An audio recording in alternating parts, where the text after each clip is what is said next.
So this is a little bit of the video on Standche.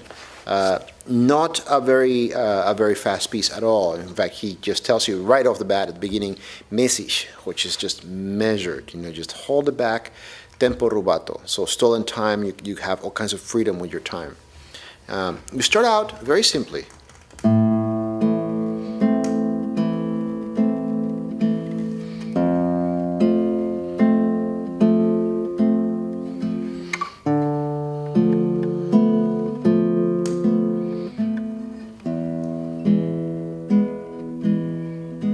We're on the fifth.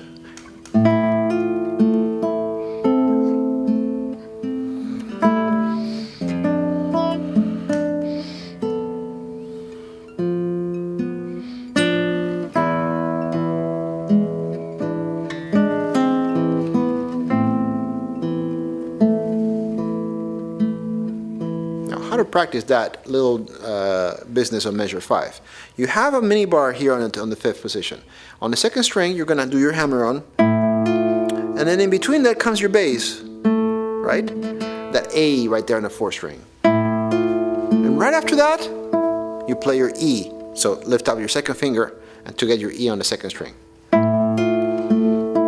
And then play the C on the third string together with the A on the first string. I will use finger and middle together. Why? Because your thumb is going to come right back with that A on the fourth string. And then on the last note of the measure, you play an open E. But this time, don't play it on the second string, play it open. So you can jump all the way out here. Now, in the score, you actually have a 4 right there. I think that would make your life extremely difficult. I would use 3. This means that you're going to have to stretch a bit to get to your A here in the 5th fret. But you have the open B string, right? F right there in the 3rd fret, 4th string. Right? Now you're going to turn your index finger into a bit of a bar coming up on measure 8, measure 7, right?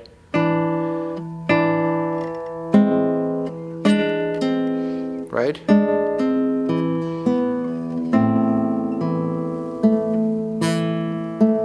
Then you jump all the way up here, right? It's advisable, in fact, don't do what I just did. Land with a bar. Right? You have to reach all the way to the 12th fret right here in a D string. Right? And then you have to move your pinky upstairs to the 2nd string. Right? So your index can stay where it was. Watch. So first is chord, and then together with bass chord. Just move this whole operation over, then 1 and 3. And then you just land back, see what do you have, a C natural, right? Right? Now, here is the interesting part, right?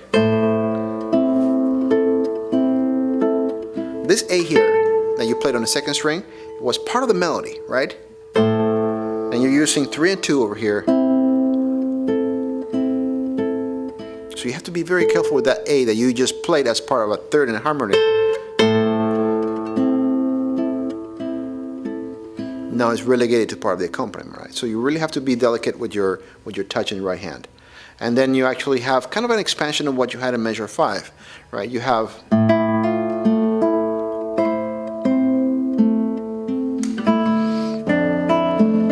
then you actually have to shift and change position. But it's not that hard. Well, he wants you to use 2 for good reason. Take a look at what happens.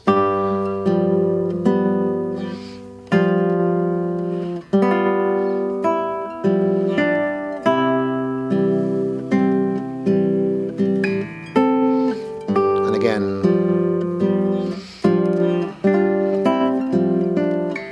or he just says to you 4, right?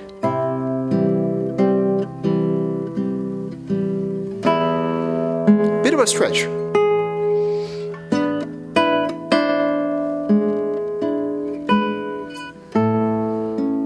Minor first.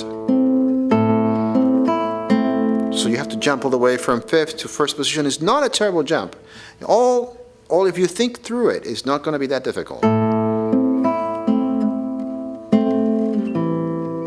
I would do... This is going to be tricky because you're going to have to pivot off your bar.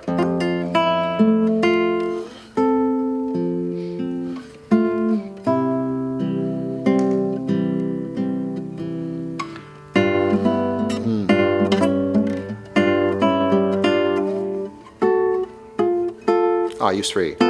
That's a good idea. I don't know, I like this better. The close G, right? He says to use the open G.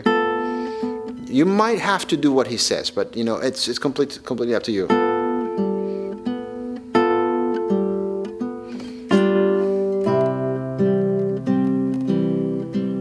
Then you do the same business, but you're arriving on an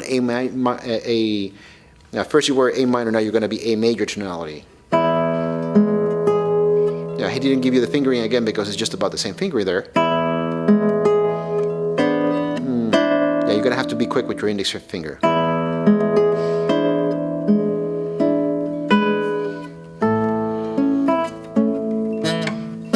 Better with a bar. Right? And I would actually stop there for the first section of your piece. Okay? Happy practicing.